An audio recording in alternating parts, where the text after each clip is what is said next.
So last week, as we talked about Zacchaeus, we asked ourselves the question, so if Jesus were going to be at my house today, how would we prepare, right? And we kind of came up with all sorts of good creative answers. You helped me figure some things out, so we'll all be prepared if we find that out, right? We figured out how we were going to clean spiritual house, what we might fix, or whether we might do carry out. We decided ways in which we might prepare ourselves to be as attentive to Jesus as possible at the table and afterwards. We figured out who we would invite, and Bonnie helped us realize maybe what time we would invite them if we wanted to keep Jesus to ourselves for about the first hour before we had other folks in. You all came up with good creative answers. I think at one point in the sermon I had mentioned, and if you knew that Jesus were coming over today, you would be right in saying, forget this sermon, Larry, I'm out of here, and go home, right? Because as good as maybe the sermon was going to be, there are certain things that are just more important. You would leave whatever you had to leave in order to be with Jesus. So now Jesus is telling the story, not about coming over to somebody else's house, but inviting others to the dinner. Jesus is the master in the story he's telling, right? And so now we have the opportunity to respond to the invite, and you and I hear that story and think, woohoo, here we go, we're coming.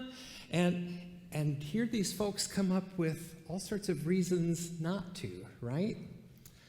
I've just bought a piece of land. I must go see it. There's nothing wrong with buying a piece of land. That's cool. I'm sure some of you have some acreage up north, right? I think Gail Vitrino, they just bought a place up in Traverse City. That's wonderful. We celebrate that. But my goodness, you just bought it. You got to go right now when you have an invite to dinner? I've just bought 5 yoke of oxen, and I want to go try them out. Right? You know what the oxen are for, right? That's the ancient equivalent of my farmer family out in South Dakota saying, we just got this new combine. It's so expensive. 6 different farms all had to go in on it together. The last reunion we went out to, the combine was like the size of a house on treads. It was huge. In fact, it's so huge that if it rains too much, it gets stuck out in the field and they have to wait for everything to dry out before they can even move it. So it is an exciting thing. We got to climb up in it and whatever, and it's great, but you got to try it out now? When you could go to dinner with Jesus? The last of the excuses rings a little truer with us, right? I just got married. I cannot come. Well, that rings a little truer to us because, maybe in our tradition, we've got a hotel booked for the honeymoon, or there are plane tickets that we have to catch. Maybe we can't go right away, but this is the ancient world. There's no plane to catch. There's no hotels that are booked, right? The right answer would be, well, I just got married. Can I bring my spouse? Can I plus one Jesus? Right? And yet somehow or another, all these folks make these excuses. They're not paying attention, seemingly, to what is really important. I have a little video about paying attention that I'd like to have Kirk show us real quickly. So watch and pay attention.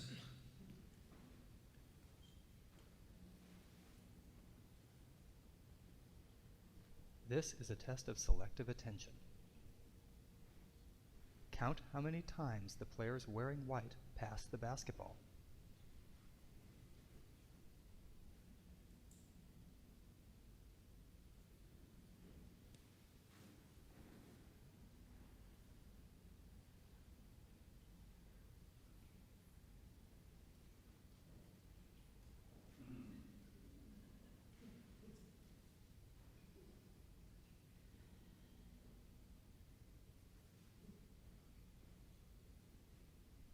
How many passes did you count? The correct answer is 15 passes. But did you see the gorilla?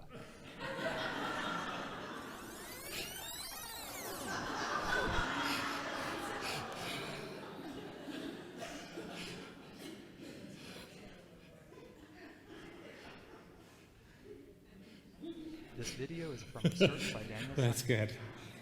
So now I heard some of you chuckle, and I was trying to keep a straight face, because some of you saw it right away. That does happen. And I won't make you confess. There were a lot of us that probably didn't see it, right? You're going to confess on your own. Good for you, Jim. He's an honest man. Yeah. So we think that we're paying attention to all the right things, right? We have our daily tasks, and we're focused so on those daily tasks that we miss the gorilla in the room, right? These folks in Jesus' imaginary story, they're focused. They're focused on the land and the buying and the selling, and they're focused on the marriage, and they're focused on the yoke and the oxen and the planting and the building, and all of a sudden, when this amazing opportunity, like the elephant in the room, the gorilla in the room, the Jesus in the room walks in, they don't see it. It's not that the tasks are bad. Our daily lives are things we all have to attend to. It's just, what will we focus on? How many times do we stop to think in the midst of the day, where is God in the midst of this? How many times have we been willing to stop in the midst of a conversation, and instead of thinking how we're going to respond to the person that's talking to us, listen and think and wonder, what is God trying to tell me as this person is speaking to me? There's a second little video that kind of tags onto this one with a little extra explanation that I thought might be helpful. It's also a little bit funny, too, because we get to hear from the gorilla. Oh, yeah, and Kirk, if you don't mind jacking up the volume just a touch, that would be awesome.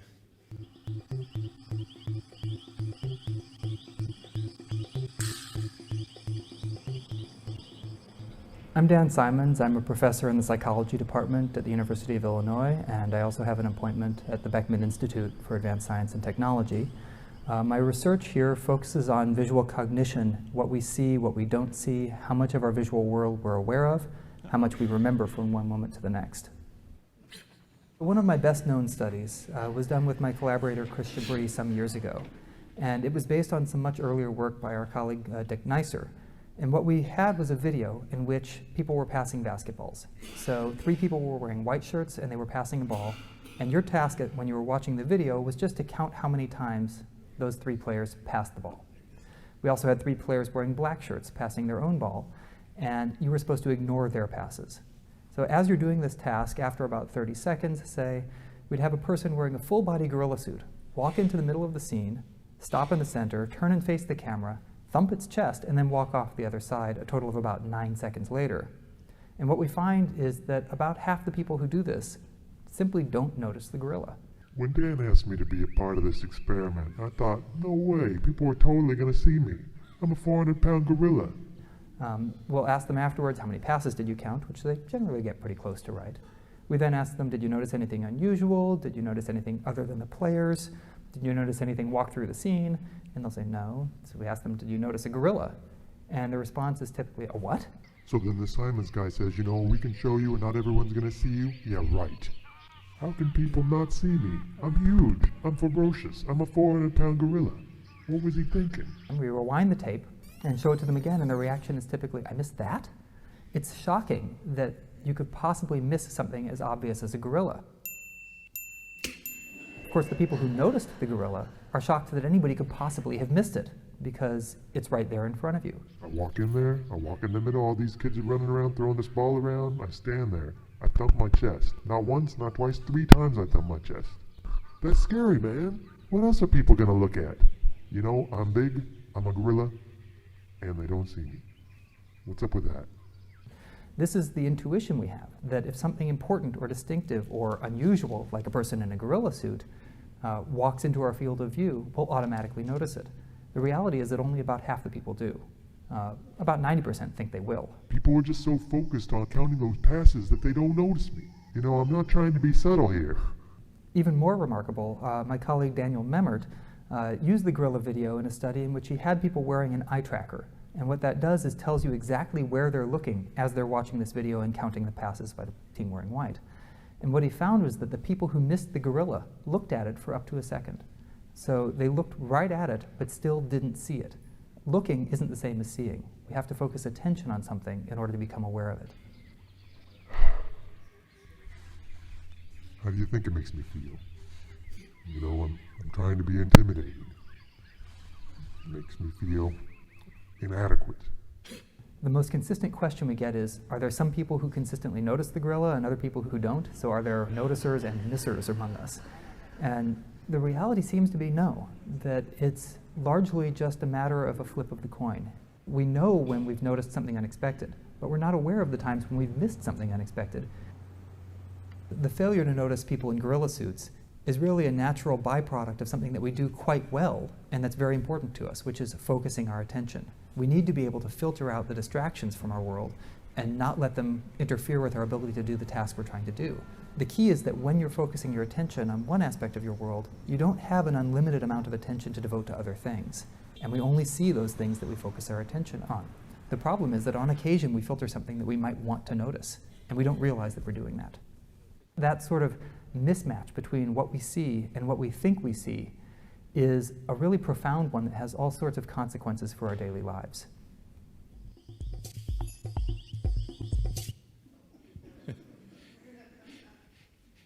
There are several amazing things in there, aren't there? Looking is not the same as seeing. I think the same thing could probably be said that hearing is not the same as listening, right? The other interesting thing I thought was in there was that we might be tempted to think that there are some people who are predisposed to noticing better than others, that maybe there's a spiritual predisposition. And they said in the experiment, no. We are all, depending upon our circumstance, likely to be at any given time among the 50% that either do see or don't see. And so there really is a conscious choice that has to be made all the time as to whether or not we're going to be really paying attention or whether we'll be distracted. It's so easy to be distracted, right? Labor Day, when Jen was driving, that we had driven separate cars to my mother's house because I was helping fix fried chicken. Fried chicken. Sorry, got a little diverted there.